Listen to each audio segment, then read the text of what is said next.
नमस्कार दोस्तों, IFL markets के यूट्यूब चैनल में आपका स्वागत है। मैं हूं श्वेता पापरीवाल और आज हमारी लीडर स्पीक श्रृंखला में मिस्टर दिनेश अग्रवाल है, founder and CEO of IndiaMART. Welcome mister Agarwal, it's a pleasure to have you grace our listeners today. Thank you.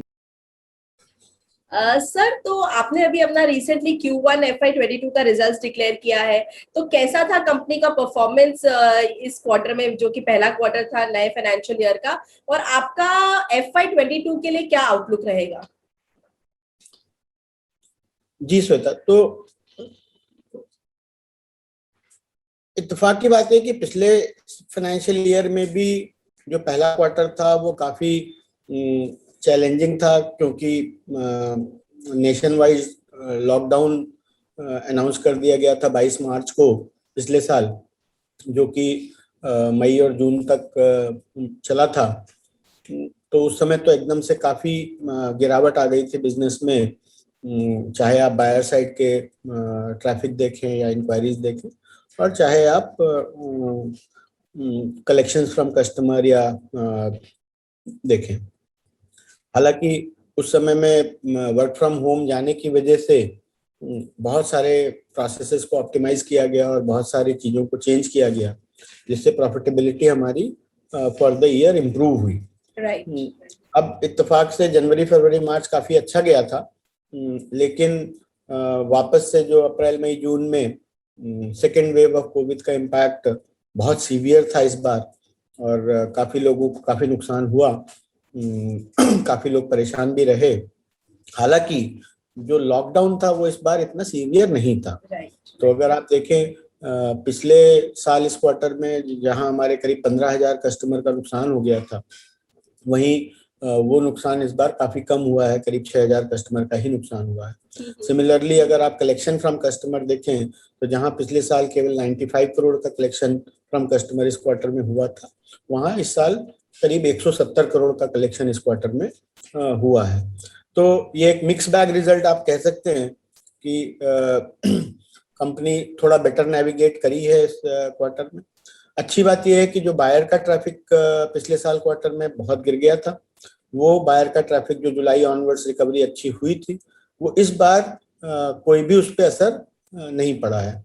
तो चाहे वो दवाइयों की वजह से, चाहे वो इंडिया मार्ट में मेडिकल सप्लाईज को लेके, ऑक्सीजन सप्लाईज को लेकर के जो काम हमने किए, और मार्केट में जो इंटरनेट का पेनिट्रेशन अपने आप बढ़ा है, तो उसकी वजह से हमारा बायर का ट्रैफिक ऑलमोस्ट बेस्ट एवर पे रहा है।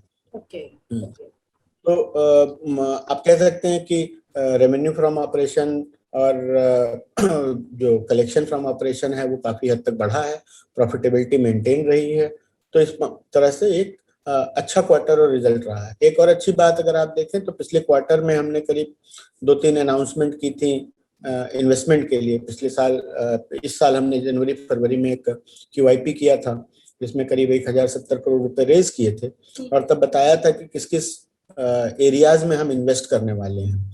तो उसमें हमने बताया था कि हम accounting, invoicing, procurement software, logistics software, SaaS, ecommerce और फिनटेक जैसी कंपनियों में इन्वेस्ट करेंगे, ऑर्गेनिक या इनऑर्गेनिक रूप से। तो उस सिलसिले में हमने अभी तक व्यापार जो अकाउंटिंग सॉफ्टवेयर कंपनी है उसमें किया, मोबिसी जो डिस्ट्रीब्यूशन मैनेजमेंट सॉफ्टवेयर कंपनी है उसमें किया, और इसी तरह से सुपर प्रोक्योर जो लॉजिस्टिक्स एंड ट्रांसपोर्ट मैनेजमेंट की कंपनी है उसमें इन्वेस्टमेंट किया, और लेजिस्टिफाई लीगल टेक्नोलॉजी की कंपनी है, और शिपवे जो ई-कॉमर्स का लॉजिस्टिक्स ईज करने की कंपनी है उसमें इन्वेस्ट किया।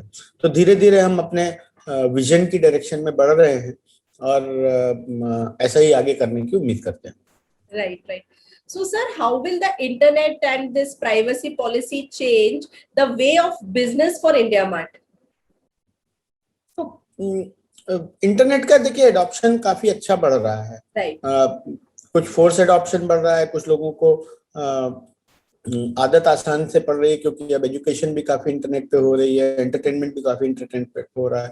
तो इसी तरह से आप देखें कि कॉमर्स और बिजनेस भी इंटरनेट पे बढ़ा है, और जैसे जैसे किसी भी चीज का एडॉप्शन बढ़ता है तो उसमें नए रूल्स रेगुलेशन उसको कंज्यूमर को प्रोटेक्शन करने के लिए आते हैं। तो जो प्राइवेसी पॉलिसी है वो अगर बैलेंस तरीके से अपनाई जाएगी तो मेरे ख्याल से सबके फायदे के लिए ही अपनाई जाएगी। और मुझे नहीं लगता कि इससे कोई बहुत नेगेटिव या बहुत पॉजिटिव फर्क पड़ना है, बट ये रेगुलेशंस तो धीरे धीरे इवॉल्व होंगे। राइट। तो सर ये जो पोस्ट पैंडेमिक, ये जो अभी हम हैं इसमें, और सेकेंड वेव भी कह रहे हैं कि खत्म होने को है, कई लोगों का एक्सपेक्टेशन है थर्ड वेव का भी, तो आपके हिसाब से कौन सा बिजनेस सेगमेंट जो कि आप देख रहे हैं कि वो ज्यादा डिमांड में रहेगा, और आपका क्या आउटलुक रहेगा कंपनी के ओवरऑल बिजनेस सेगमेंट के लिए? जी, तो बहुत सारे सेक्टर पिछले 4-5 क्वार्टर में काफी ऊपर नीचे हुए हैं। हाँ। तो अगर आप देखें तो हॉस्पिटैलिटी इंडस्ट्री पूरी काफी प्रेशर में रही है।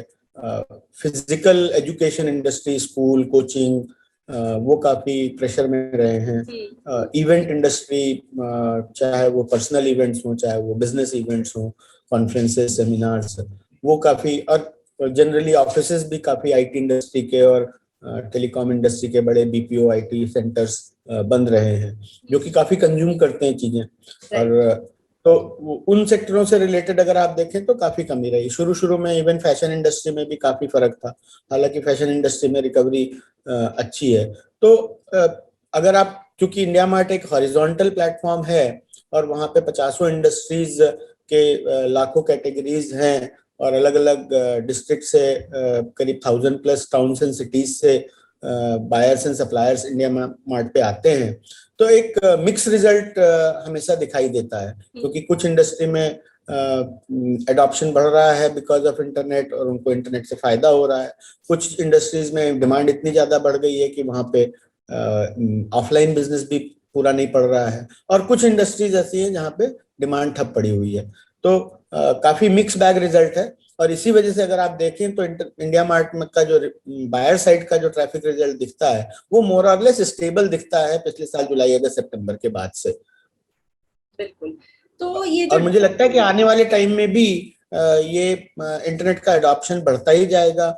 लोगों की आदतें चेंज हो, लोगों ने काफी एक्सपीरियंस किया है। बहुत सारे लोग जो नहीं समझते थे इंटरनेट कैसे यूज करना है, कैसे वहां पे बेहतर प्राइसेस मिल सकते हैं, बेहतर घर बैठे सामान की डिलीवरी मिल सकती है, कॉस्ट ऑफ डूइंग ट्रांजैक्शंस कम हो रहा है, तो आने वाले समय में इसका अडॉप्शन बढ़ना ही है।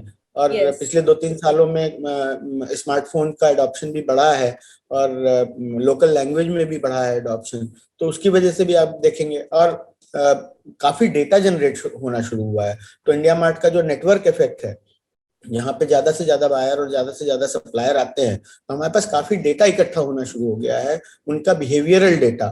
और उस बिहेवियरल डेटा को यूज कर पाते हैं हम आर्टिफिशियल इंटेलिजेंस लगाने में, मशीन लर्निंग एल्गोरिथम्स लगाने में, तो हमारे बायर और सप्लायर का एक्सपीरियंस इंप्रूव करने में।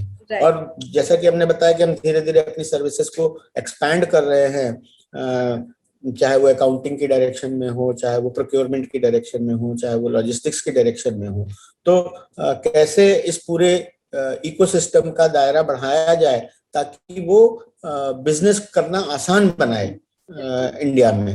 और जितने भी स्मॉल और मीडियम एंटरप्राइजेस हैं उनके लिए नए बायर खोजना और नए सेलर खोजना और उनसे ट्रांजैक्ट करने को आसान बनाया जाए। बिल्कुल। ये जो इंटरनेट की और ये जो सुविधा की आदत पड़ी है लोगों को, अब आई थिंक लोग यूज्ड टू हो गए इसके। जी। तो सर ये जो इंडिया में अभी हम जो डिजिटल पेनिट्रेशन की भी बात कर रहे थे, तो देखा गया है कि डिजिटल पेनिट्रेशन काफी बढ़ गया है, डिजिटल वेव्स ही आ गई है इंडिया में। तो इससे आपके बिजनेस में क्या इम्पैक्ट आया है, और आप किस टाइप का चेंज एक्सपेक्ट कर रहे हैं ओवरऑल कंज्यूमर बिहेवियर में? तो कई सारे, अगर टेलविंड देखें और कई सारे हेडविंड्स देखें, तो हेडविंड्स की अपने लोगों ने बात करी कि बार बार डिसरप्शंस हो रहे हैं, कोविड वेव 1, वेव 2, उस क्रेडिट नहीं मिल पा रहा है लोगों को, और उसकी वजह से स्मॉल और मीडियम एंटरप्राइजेस को डिसरप्शन हो रहे हैं। लेकिन अगर हेडविंड्स की बात करें तो डिजिटल पेमेंट्स का एडॉप्शन बढ़ा है। पहले ज्यादातर कस्टमर्स से जाके मिलना पड़ता था, उनको समझाना पड़ता था, उनको एक्सप्लेन करना पड़ता था। अब उनकी भी सोच ऐसी बदली है कि वो फोन पर या वीडियो कॉल पर समझ करके अपना बिजनेस बढ़ाना चाह रहे हैं। बहुत सारे लोगों का बिजनेस चूंकि फिजिकल वर्ल्ड में बंद हुआ था, तो उन्होंने इंटरनेट पे ट्राई किया, वो हो रहा है। और इस सारी चीजों के चलते बहुत सारे नए नए एंटरप्रेन्योर और नए नए इंडस्ट्रियलिस्ट इसमें अब इंटरेस्ट दिखा रहे हैं। बहुत सारा नया कैपिटल भी इसमें आ रहा है, जिसकी वजह से आई थिंक पूरा ओवरऑल मार्केट काफी एक्सपैंड करने वाला है। और उसका फायदा हमको कॉस्ट फ्रंट पे भी मिल रहा है, ऑटोमेशन फ्रंट पे भी मिल रहा है, और शायद आने वाले टाइम में और बेहतर एडॉप्शन और बेहतर मोनेटाइजेशन फ्रंट पे भी मिलने की उम्मीद है। बिल्कुल। तो आपको अभी लग रहा है कि कंज्यूमर बिहेवियर भी अभी काफी सारा इंटरनेट और ये डिजिटल शॉपिंग, डिजिटल उसके ऊपर हो चुका है फोकस्ड? जी रहेगा। और ये कोई ऐसा नहीं है कि एक बार का टाइम है। मतलब अभी भी अगर आप देखें तो शायद 5% या 10% ही अडॉप्शन है, लेकिन अभी एक बड़ी जनता या बड़ा तबका अभी इससे अलग है। और धीरे धीरे आने वाले टाइम में जैसे जैसे जनरेशनल चेंजेस होंगे, जैसे जैसे लोग बड़े होंगे और उनका ईज ऑफ और उनका ट्रस्ट बढ़ेगा इंटरनेट पे, और हम इंटरनेट पे सर्विसेज बेटर होंगी, तो इसका अभी आने वाले अगले 10 सालों में काफी उम्मीद है कि software as a service, mobile पे सॉफ्टवेयर का काम, ट्रांजैक्शन का काम, पेमेंट का काम सभी आसान होने की उम्मीद है। बिल्कुल sir. So thank you so much, Mr. Agarwal, for taking the time out and briefing us about your company's results and the growth strategies going ahead. We wish you all the best. Thank you, Shweta. Thank you very much.